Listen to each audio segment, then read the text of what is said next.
Today's book is Teaching English as an International Language by Sandra L. McKay. So obviously this is, again, not pleasure reading. This is one of the books I did for professional development. So this book is on the list that Cambridge publishes for Delta Module 1 reading books. We've been going through that list at work. We've got a bit of a book club going. We're not doing the whole thing just because, you know, it's impossible to do the whole thing, but we're selecting books and reading them. At the end of the last meeting, we talked about what book we wanted to read next, and somebody suggested this. And it ended up being hard to get a hold of, at least for us. My school library didn't have it. We kind of searched the internet for it and didn't have much luck. Eventually somebody got it from a different school library. But I don't know, like, we're all the way out here in Vietnam. So if you have kind of better luck in your school or your situation, maybe you can track this down easier. Once you actually get a hold of it, it's a good enough read, but it was hard to track down. So this book was published initially, where is the publication date? I think 2002, and then it was kind of updated several times over the years. Well, actually, sorry, I don't know. It was published in 2002 and it's got other dates over here. I'm not sure if it was actually updated, maybe it was just republished. I think actually it was probably just republished, right? Because if it was updated, it would say updated. I don't know. But it's all about kind of the spread of English as an international language and kind of the issues connected with teaching that. I mention the date in part because I think, even though 2002 wasn't that long ago, I think the world has moved on. And in fact, the two countries I've taught in most recently, I'm currently teaching in Vietnam now. I taught in Cambodia before coming to Vietnam. And both of those are cases where the English teaching industry was very minimal back in 2002. And in both cases, it's kind of exploded into this huge industry now, employing thousands of teachers, tens of thousands of teachers. I don't know how many teachers, foreign teachers. So, you know, that's just one example of how things have just kind of expanded and expanded and expanded since she wrote this book. Because she's got a section in here at the end of chapter 1 where she talks about kind of like, factors that may impede the spread of English. But like, I don't think in the 15 years or so since she's published this book, I don't think anything has impeded it. Anyways, the book, so let me back up a bit. English has essentially become a global language now, a lingua franca, language of international communication, which brings with it several issues when you teach English. Now, I've got a lot of thoughts on this. I've been teaching English in Japan, in Cambodia, and Vietnam, and I did a graduate program in Australia with an international student body. So I've got my own anecdotes about this, my own thoughts, and I'll try not to get too far off topic, but I just want to share maybe one thing. Way back in 2001, I think it was, I was teaching English in Japan, and I first realized how English had become an international language because I was in Japan, and there were a group of Korean students who were coming as part of like an exchange program. So the junior high school where I worked at, the students were going to be hosting these Korean students for a week. And the month before the Korean students came over, we were doing extra English classes to try and prepare these Japanese students to be able to talk with the Koreans, because Japanese students didn't know any Korean, and the Korean students didn't know any Japanese, but they both studied English at school, so English was how they talked to each other. And I thought to myself, oh, isn't this so bizarre that these two countries are right next to each other? You know, like Japan and Korea, they're right next to each other, and they're communicating with English, which is, you know, this language from halfway across the globe, like literally. And that was, I think, the first kind of time it dawned on me that English is a language of international communication, meaning that the people who study English in Japan and Korea and Cambodia and Vietnam are not necessarily using this language to talk to Americans. They could well be using it to talk to each other or people from other countries that are not English speaking. I forgot to turn the phone off. Okay, just ignore that chiming sound. Okay, I'm just going to turn the phone off a minute. Stupid phone.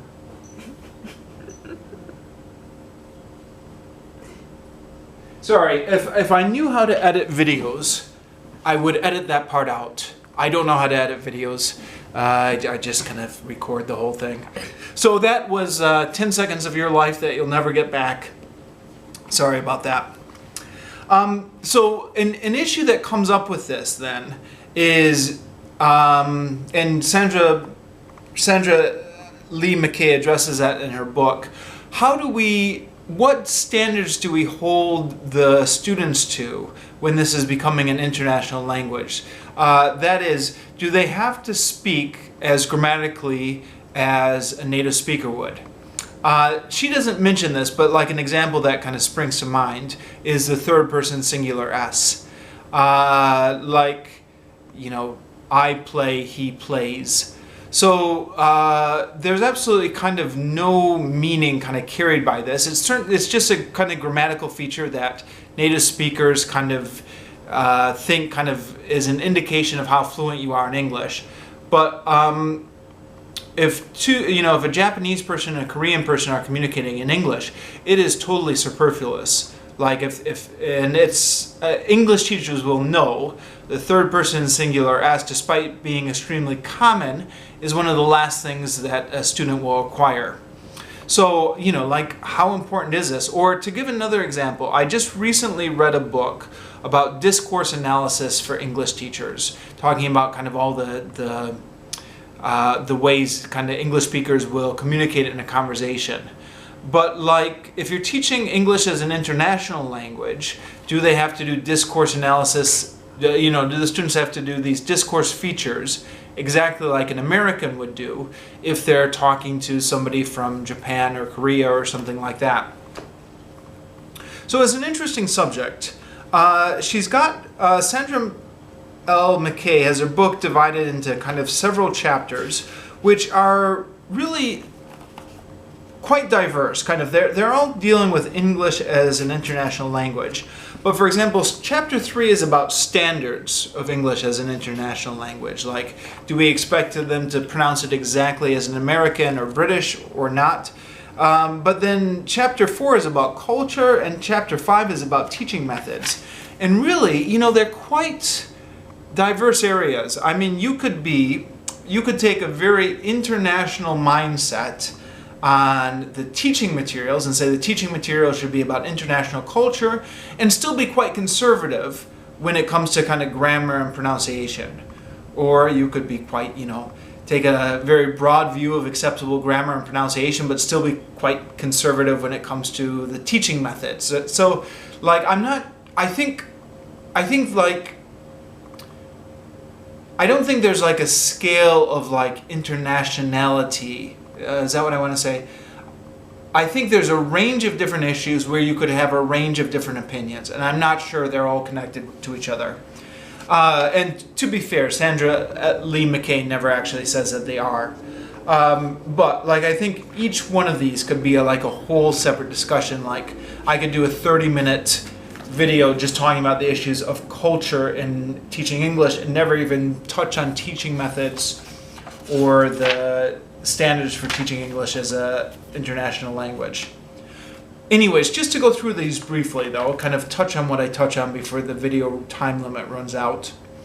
Camera I'm using as a 30-minute time limit. So I kind of, I set that as my time limit. I figure, you know, I could do 2 videos, but I figure 30 minutes is enough time for one man to ramble.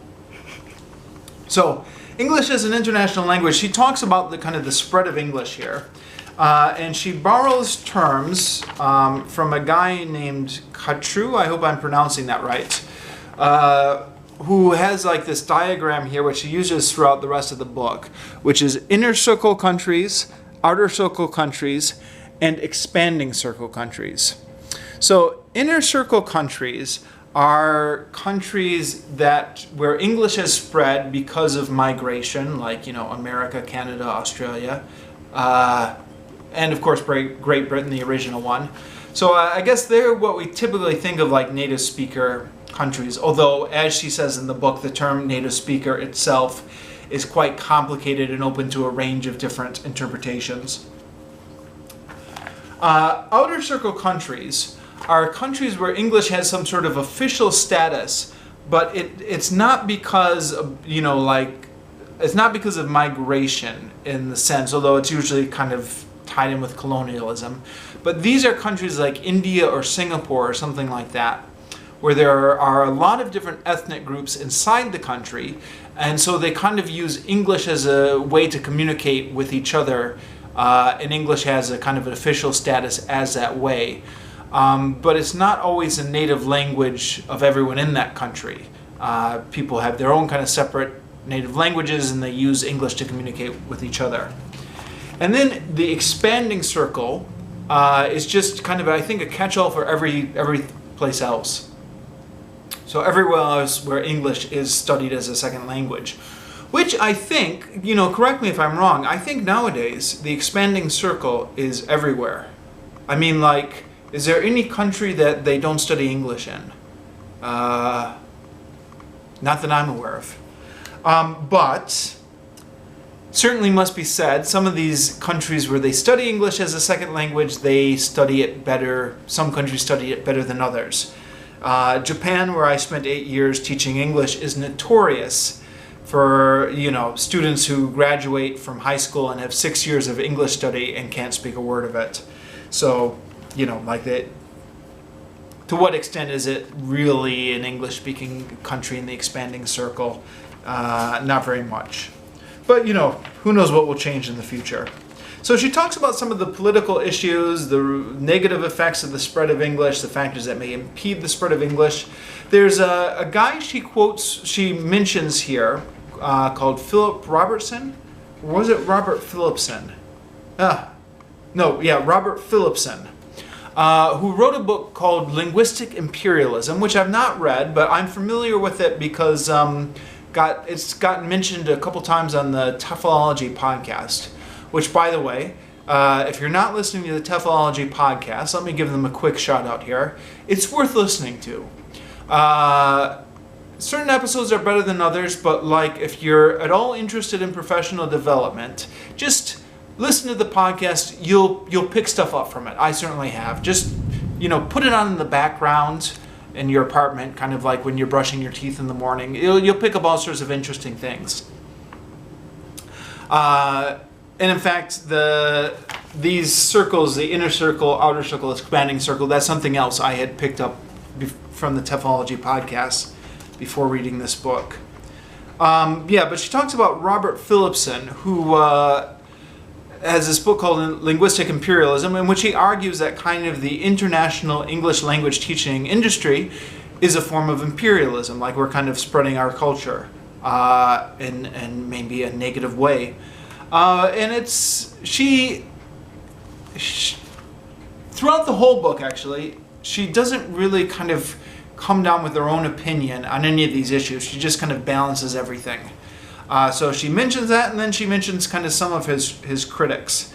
Like there's a Nigerian guy who responded to Robert Phillipson's argument that teaching English was linguistic imperialism in Nigeria, and he said, Nigerians are sophisticated enough to know what is in their interest. So that was a Nigerian critic saying, no, it's not imperialism. We're learning English because we want to learn English, and we can decide what's in our best interest. Thank you very much. It's interesting. Chapter 1 was one of the chapters I kind of enjoyed the most because it had a bit of a political edge to it. It was interesting to think about these things. Chapter 2, Bilingual users of English. Now this is where the book kind of lost me a little bit.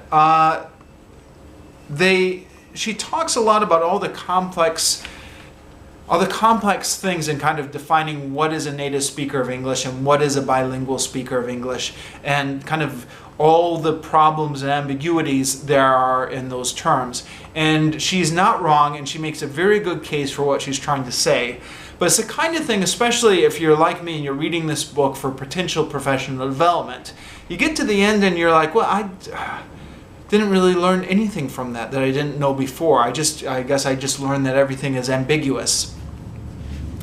That's kind of a problem that pops up in a lot of the chapters in this book, where it's all kind of like, well, some people think this and some people think this, and who knows? And then you're like, okay, I mean, thanks for that. What am I getting out of it? I don't know.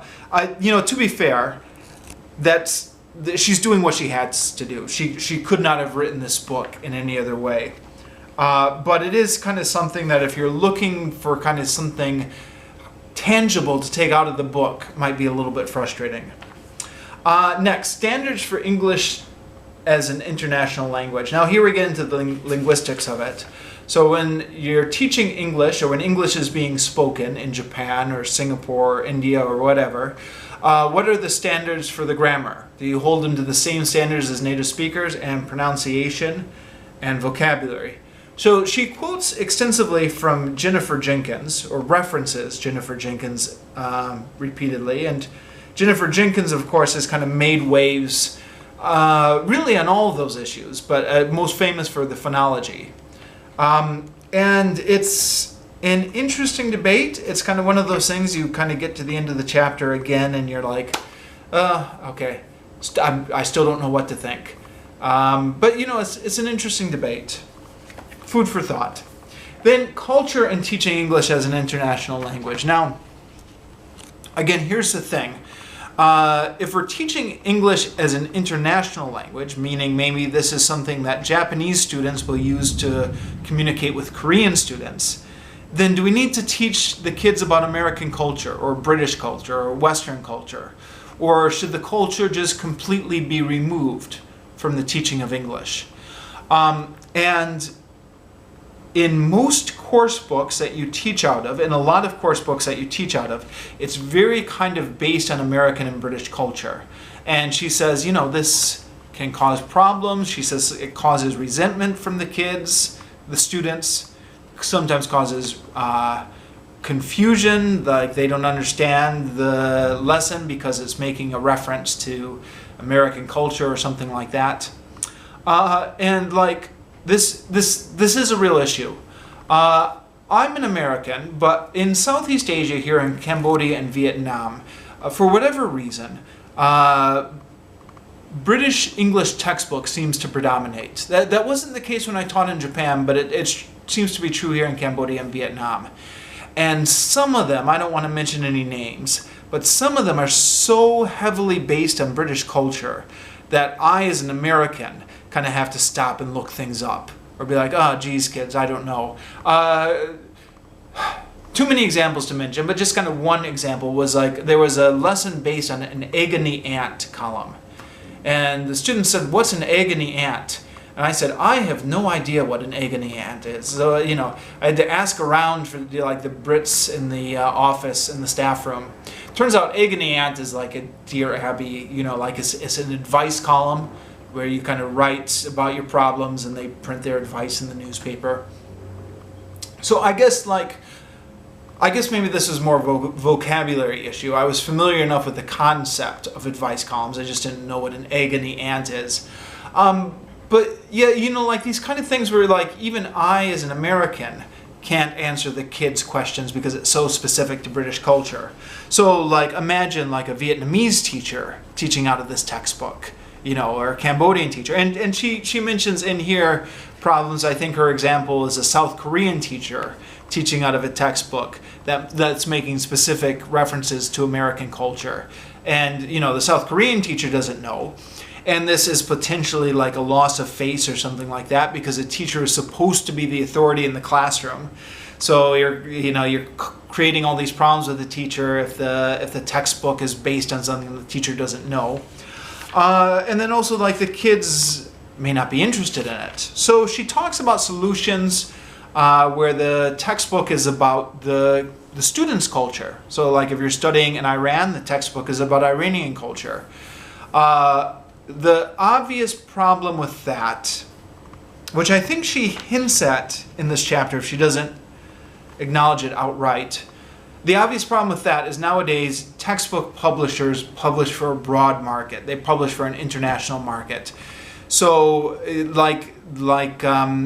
you could locally produce these textbooks, and many countries do, like Japan. When I taught in the Japanese public schools, the Japanese Board of Education produce all their own textbooks. But as far as private language schools, like where I'm currently working out of, they're buying these textbooks which are produced for a global market, so you can't tailor it to each different country. It's not advantageous to the publishers that way. Another solution she suggests, though, is to have it be about a whole different cultures instead of like only about American and British culture. And this is a good idea, but okay, there are problems with this. One problem, the obvious problem, well, maybe it's not so obvious, but there's some level of expense here, talking about all different cultures. I remember, I'm going to complain about another textbook. I was teaching out of Headway textbooks when I was in Cambodia, Headway publishers. And they had all these, these group of characters, and they talked about their different cultures and stuff like that. There was this Korean woman, and she talked about like Korean food. And I've not spent a lot of time in Korea, 2 weeks, a long time ago, so I completely didn't realize that this wasn't a real Korean. But then like a few chapters later, they had a Japanese woman talking about her hometown. And I spent 8 years in Japan, and I'm like, that is not what Japanese people sound like.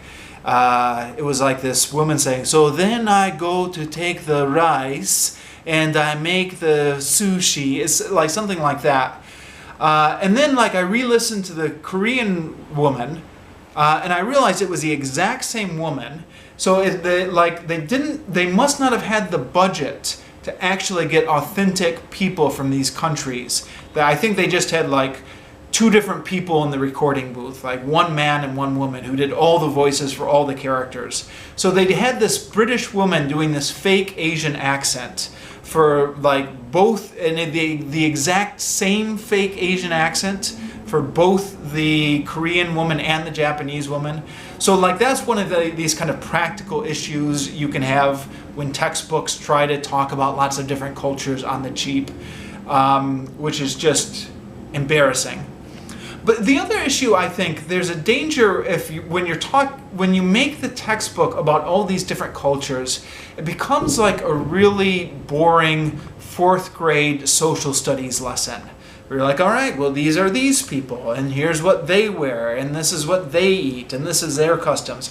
And it just completely puts the kids to sleep. It puts me to sleep teaching it. And I've taught out of textbooks like this. So I think my solution to this, it's not really even a solution, it's just maybe going in a different way. But what I like to do in my classroom is I like to get the students hooked on some sort of narrative, either like a graded reader with like an exciting story, or some sort of movie that they can get into, or kind of something that really kind of hooks them in with usually some sort of a narrative, and try and make that the reading or the listening text in as much as possible. Obviously there are kind of practical difficulties finding ideal texts, but that would be my preferred solution, is to focus on narrative instead of like these really boring geography lessons that tend to pop up in all these textbooks.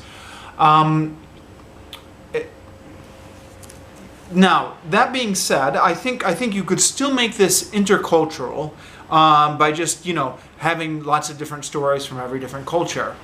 And I think she's got a really good point here when she does say like people like to read about their own culture. For example, when when I was living in Japan, I brought at one point a group of students back to America on kind of an 8-day kind of tour / homestay of America. And I remember we went to the bookstore, and there were all these, you know, American books about American culture and stuff like that. And they were completely bored by it, but then they saw there was a shelf of manga, and they were so surprised to find out that manga was being sold in an American bookstore in English. And so they bought these manga in English to take back with them to Japan. And like, I mean, on the one hand, you're like, well, why would you buy that? You can get that in Japan. I mean, you can't get it in English in Japan, but you know, if you're interested in the story, you can get the story in Japan. But the thing is, they wanted to study English through kind of a story or medium that they already were excited about. And I can understand that because I'm the same way. For example, right now, I'm trying to learn Vietnamese by reading To Kill a Mockingbird in Vietnamese. Now, you know, like arguably what I should be doing is picking up a Vietnamese book about Vietnamese culture to, you know, like fully get into the Vietnam experience.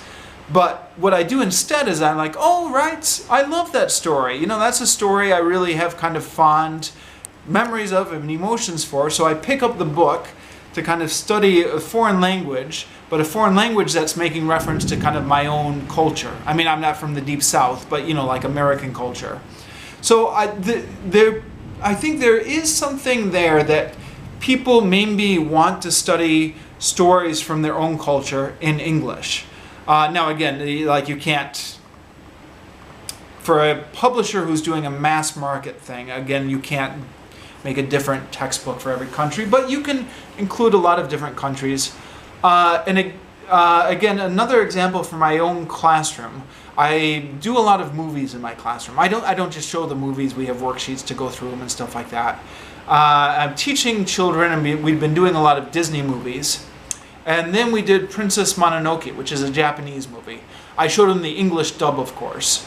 And they really loved it, in part because, you know, anime is really popular in Vietnam.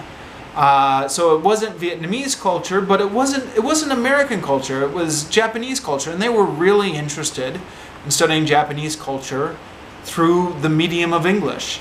So, you know, those kind of things, I think, where you can maybe show lots of different movies in the English dub, you know, because it's an English class, or read stories from all over the world, but read them in English and stuff like that.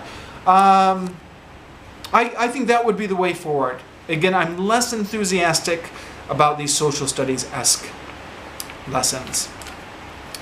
Chapter 5. Teaching methods in English as an international language. Now, this is an ongoing debate, and probably will be continuing to be ongoing. But we in the West like to teach using the communicative language teaching method, the CLT, the dominant ideology in pedagogical circles in the West. Whereas in a lot of Asian countries, like China or something like that, the method is a lot more kind of teacher-focused, where the teacher kind of teaches about the grammar or something like that, grammar translation. So when we as kind of Westerners come into Asian countries and insist that we learn English using the communicative language teaching method, is that a form of imperialism? Or should we respect the institutions of the country that we're in and teach according to the way they teach here? I think it's a complex question. So obviously, there are problems with the Asian method, the grammar translation method. Everybody who's taught in Asia knows that. But I think if we were honest with ourselves, there's problems with the communicative method. The problem that springs to mind to me is that often we're forcing the students to produce before they're ready, whereas they should, you know, have a silent period or kind of build up their receptive skills first and then produce later. Maybe what Krashen was arguing about. I'm out of time. So sorry again for wasting that 10 seconds with the phone. I'll make it up to you someday. No, I won't. But I'm going to have to stop the video here. So thanks for watching.